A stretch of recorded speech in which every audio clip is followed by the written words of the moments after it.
everyone. Welcome to Totally Blitz Podcast. We're in this motherfucker talking UFC 309 Jones versus Stipe, where it all went down, and John Jones once again continues to be undefeated outside of that 12-6 rule count, whatever bullshit. But as always, before we jump into the breakdown and just talk this overall card, go down, like, and subscribe. Comment what you thought on overall card, your favorite fight, favorite finish. If you cash some parlays, let us know.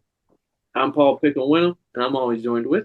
You already know, man. It's your boy Kev, Water Boy Savoy, aka the Dom PYE, and always the realest on your screen.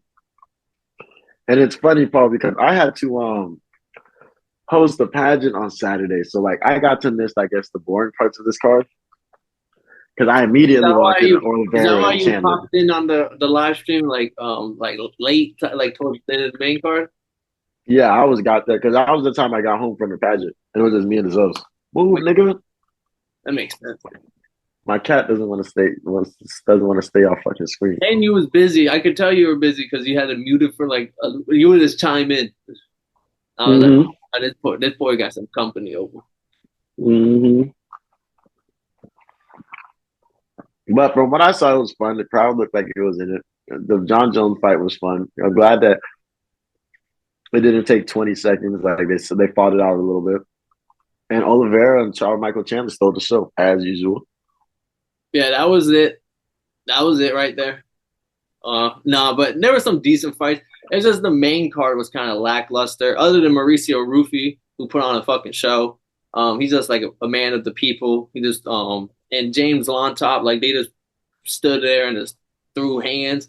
But then the women's fight was kind of long and drawn out to put nicely. And then Bo Nickel and Paul Craig, like everyone expected quick finish. I didn't think it would be super quick, but I was hoping for a finish. But it was just like the lack of anyone looking for a finish. It was like we'll get into it like when we talk the overall breakdown of all the fights, but if it wasn't for Oliveira, Michael Chandler, and John Jones, and then like taking politics out of it, Donald Trump definitely like once he's in the crowd, like the card itself kind of just like amps up a little bit, like the fighters doing the dance in the fucking ring, jumping over the octagon. It's just the different. So that if it wasn't for all that, it would have been a long drawn out Saturday because we all knew what was going to end up happening. Like, we knew who was going to win, but not a bad card. Just $80. It's kind of steep. I'm telling you, I mean, it was cool. I enjoyed it. And we've seen it in person live. What happens when Donald Trump motherfucking is in an arena. So every time he does it, he kills it, man. Yeah, like Oh, it was a good card. I'm not gonna hate. mhm. My parlays came Oh, through. I wish Romeo was here because I really wanted to come here and talk shit. I really wanted to come here and be like, I missed the whole card, but I'm just here because I know some people didn't see the knockout. So I'm here to just let you know what happened live. Oh man, no, but see when he's I don't want to get over the whole card, but like John Jones, I want to kind of hit this before we jump into the card because I feel like it's separate from the card. Do you think he deserves that number one pound for pound? He jumps Islam after beating Stipe, and now he's the I thought he was still number two. no. Now the rankings came out. He's the number one pound for pound guy. He jumps Islam. That was like kind of the everyone's kind of upset about. And it's just he beat Stipe, a 42-year-old guy that everyone thought was kind of retired at the time. That's just crazy. Are you sure that wasn't ESPN though? Uh, let me see. Double checking right now. Athletic rankings on the UFC pound for pound. Oh no, you're right. He's still he just jumped up to number two. You're right. It might have been ESPN then I saw because people were mad as fuck. I just know on Twitter people were pissed. That's all reactions. Yeah, I think him and Alex probably had to switch. That's why it's another reason, like, to make the fight happen type shit. Yeah. But let me know. I don't want to just talk John because I gotta talk shit.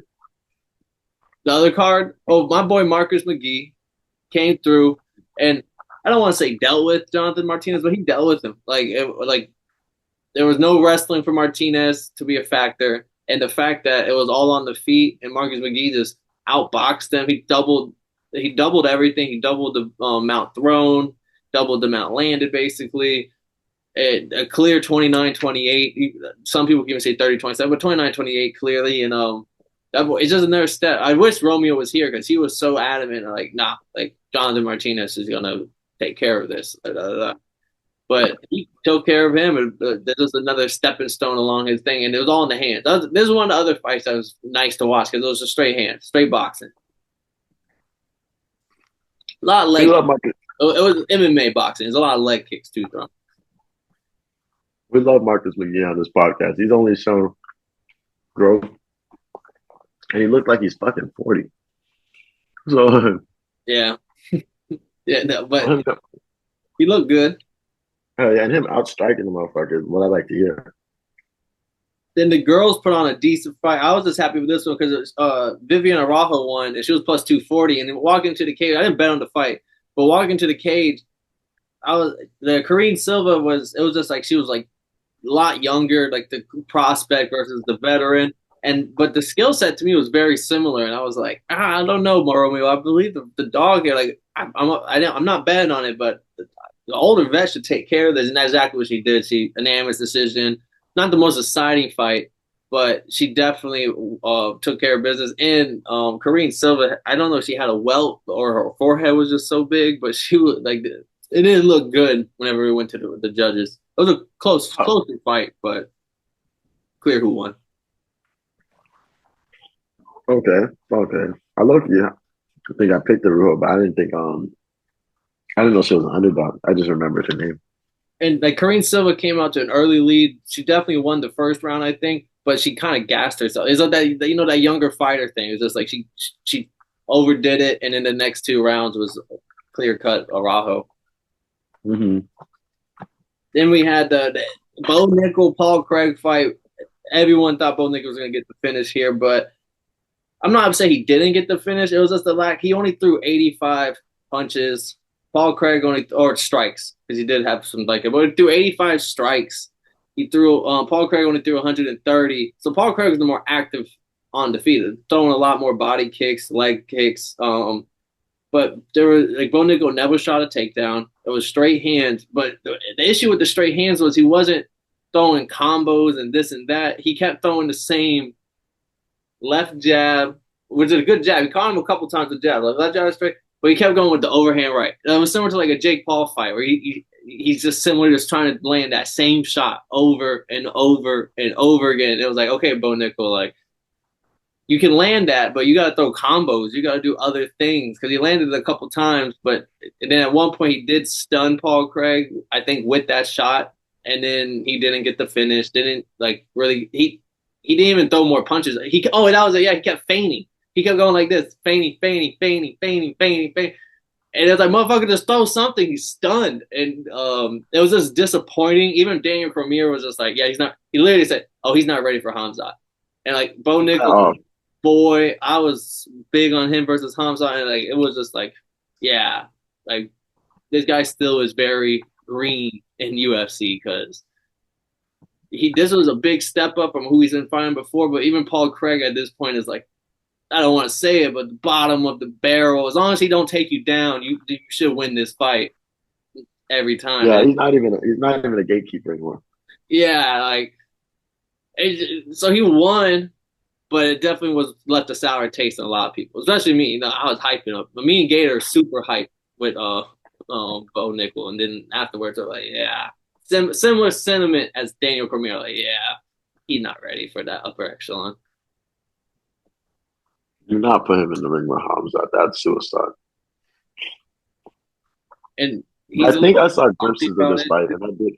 I saw glimpses of this fight, and I definitely saw a million fucking things. Where he stunned him, and his back is on the cage, like Paul Craig's just trying to recover from and literally he's just in front of him going. And I'm like, just throw one, because I can understand if that's Johnny Walker or someone else that has like explosive hands where you don't want to get caught. Like, you really shouldn't be fearful of Paul Craig on the feet. With no disrespect to Paul Craig, but it's just the reality of what it is in the middleweight division. So, yeah, he won. Definitely all 3 rounds. But you got to hit the lab. Got a couple more years before you're in the contendership status, I think. Well, yeah, he's still like you said it best. He's still pretty green. I believe he also did the Donald Trump dance after he won too. That was the other thing. He did the little fucking. Which, then we That had that man make it ESPN like John Jones though. no, it didn't. He thought you know that's terrible because he was probably the first one that did it too. So he's like, yeah, I did it. I'm making it. And also John Jones is having to have a better performance and took the star. Hmm. Oliveira unanimous decision over Michael Chandler. I mean, cooked him but that fifth round was mighty. I think it was the fifth round where Chandler drops him and is on top, and I had a little knot in my stomach, like, yo, like all my parlays got you in it, Oliveira. Like, if the ref stops it, I can't even be mad, Oliveira. Yeah, there was a point where that ref could have stopped it, but the ref was like, "Nah, I'm gonna let it go just a little bit longer." He knew who he had in the octagon. He was like, if, at any point, Oliveira, because like, what if he stops it and Oliveira like could all of a sudden try and go around the neck? And he's like, oh, that was a bad stop. Yeah, Kind of know who you got to get. And some people have longer leashes because definitely the Michael Chandler fan club was kind of screaming about like, oh, this is bullshit. You also got to understand like you get longer leashes when you are Oliveira, and like the upper echelon guys that have shown titleship guts and titleship like will. Yeah, we're gonna give him an extra second or two. they're not fighting a fucking killer like fucking like if Alex is doing that to somebody, stop that fight, please. Stop Oh, that. ground and pound on the fucking skull. If Volk is doing that to somebody, stop that fight. John Jones Uh, is just standing on top of you, just throwing some bows. yeah, like stop that fight. Like there's certain niggas that like you be like, oh yeah, we gotta stop that immediately. If not, that's like an extra two. That's an extra surgery. Like, but I think this fight was exciting. It was electric. Oliveira was doing his thing for two, three, and four. Definitely was all Oliveira. You could possibly give Michael Chandler one. I don't personally, but you could. But Michael Chandler showed guts. He showed that he put everything out there on that fifth round. That fifth round, and it was cool because I forgot that I haven't seen Michael Chandler fight since that Tony Ferguson, since that Danny Poirier shit, Dustin Poirier shit. So I'm like, it was cool to see Michael Chandler fade one time. Bella. He definitely because we as he's walking in, Roman was like, "Paul, do it, do the Michael Chandler impression." I was like, "Do you like me now?" And that was the sentiment as he walks in. But he has a way of winning over people because he knew he wasn't gonna win, and he said "fuck it" in the fifth round and just went out there throwing hands, throwing everything. He thought like "fuck the gas," and then they take his back and then he just jump, and then he does the back to back slams right around. He had the so he's so fucking strong to be able to stand. Like after you slam somebody back and to be able to just like one arm get yourself back up again with the mentality of Wait, like I'm gonna do it again for the you people. didn't hear you didn't hear Rampage, man? Or not Rampage, Derek Lewis, BJJ doesn't exist. Yeah, to stand up. Just And stand up. and this is why I like Oliveira and I kind of don't like Dustin Poirier because like there were certain moments where like Chandler was maybe doing a little bit of things like grabbing the cage or like there's little things here and there that you could definitely be like, hey, that's a dirty fighter. What the fuck you doing? But he dabbed up Michael Chandler, put his arm around him, and was like, yeah, bro, we just went to fucking war. This is like give all my props to Chandler. This is a tough son of a bitch. I was like, this is why people fuck with Oliveira, bro. He don't be bitching and this and that. He's just fucking dog. Bro, move. Bro, this guy is so funny.